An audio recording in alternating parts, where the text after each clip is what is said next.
युद्ध रुके भी तो कैसे? युद्ध का कारण क्या है? चाहे वह धार्मिक, राजनीतिक या आर्थिक कैसा भी हो, निस्संदेह वह कारण है विश्वास। फिर चाहे वह राष्ट्रवाद में हो, किसी विचारधारा में हो या किसी विशेष रूढ़ि में।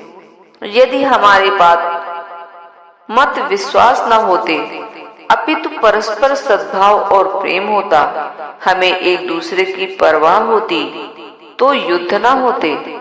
मगर हमारा पोषण ही विश्वासों, विचार प्रणालियों और रूढ़ियों पर होता आया है, और इसीलिए हम असंतोष को हवा देते हैं।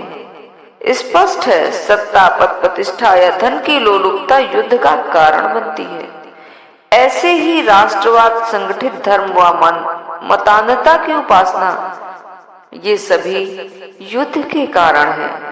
यदि एक व्यक्ति के रूप में आप किसी संगठित धर्म के सदस्य हैं, यदि आप सत्ता लोलुप, ईर्ष्यालु हैं, तो यकीनन आप एक ऐसा समाज बनाने जा रहे हैं जिसका अंत विनाश में ही होगा। इस तरह यह सब आप पर ही निर्भर करता है, न कि नेताओं तथा कथित राजनीतिज्ञों व दूसरे लोगों पर। यह आप और मुझ पर निर्भर करता है, लेकिन हमें इसका एहसास नहीं। यदि एक बार वास्तव में अपने कर्मों के दायित्वों का हमें एहसास हो जाए, तो जल्दी हम समाप्त कर सकेंगे इन सब युद्धों और भयावह दुर्दशा को।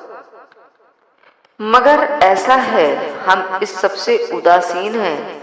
हमें दिन में 3 दफा भरपेट भोजन खाने को मिल जाता है। हमारे पास नौकरी धंधे हैं, छोटे या मोटे बैंक खाते हैं, और हम कहते हैं भगवान के लिए में परेशान मत करो, हमें बख्श दो। जितने अधिक ऊंचे पद पर हम हैं, उतनी ही ज्यादा हम सुरक्षा, स्थायित्व, शांति चाहते हैं। उतना ही अधिक हमारा आग्रह होता है कि हमें कोई छेड़े नहीं, ताकि यथा स्थिति बनी रहे। परंतु परिस्थितियां वैसे ही बनी नहीं रह सकती हैं जैसे हैं, क्योंकि बने रहने जैसा कुछ है ही नहीं। सब कुछ विघटित हो रहा है, बिखर रहा है। हम इन चीजों का सामना नहीं करना चाहते। हम इस स्थिति का सामना नहीं करना चाहते कि आप और मैं युद्धों के लिए जिम्मेदार हैं। आप और मैं शांति के बारे में चर्चा कर सकते हैं, सम्मेलन बुला सकते हैं, एक मेज के चारों ओर बैठकर बहस कर सकते हैं, लेकिन अंदर से मन ही मन हम शक्ति व पद चाहते हैं। हम लोभ से प्रेरित हैं, हम षड्यंत्र रचते हैं, हम राष्ट्रवादी हैं, हम विश्वासों, रूढ़ियों में जकड़े हुए हैं, और उनके लिए हम मरने मारने को तैयार रहते हैं।